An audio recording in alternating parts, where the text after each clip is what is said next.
الحمد لله وحده والصلاة والسلام على من لا نبي بعده أما بعد فأعوذ بالله من الشيطان الرجيم بسم الله الرحمن الرحيم ومكروا مكرا والله خير الماكرين يريدون أن يطفئوا نور الله والله متم نوره ولو كره الكافرون صدق اللہ العظیم۔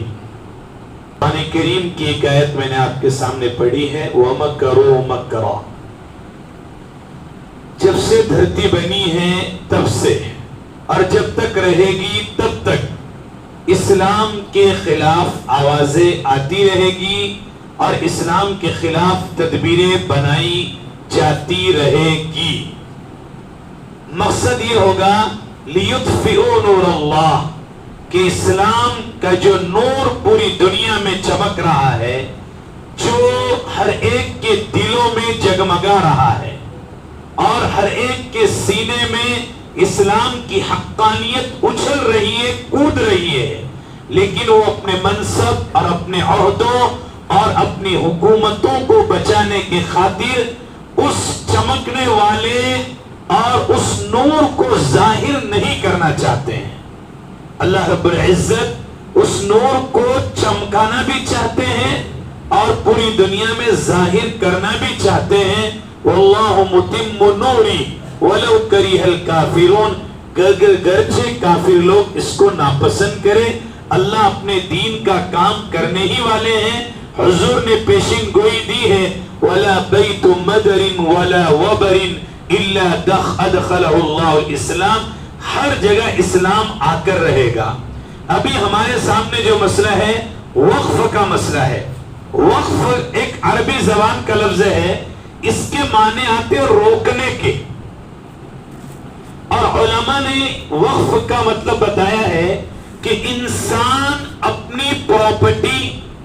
اپنی جائیداد اللہ کے ملک میں، اللہ کی ملک میں اس کو حوالے کر دے،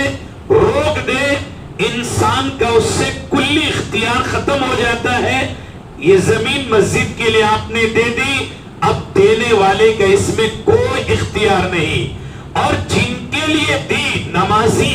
ان کا بھی اس میں اختیار نہیں، صرف وہ اس سے نفع کے مالک ہے، اس میں نماز پڑھنے کے حقدار ہے، قبرستان میں مردے دفن کرنے کے حقدار ہے،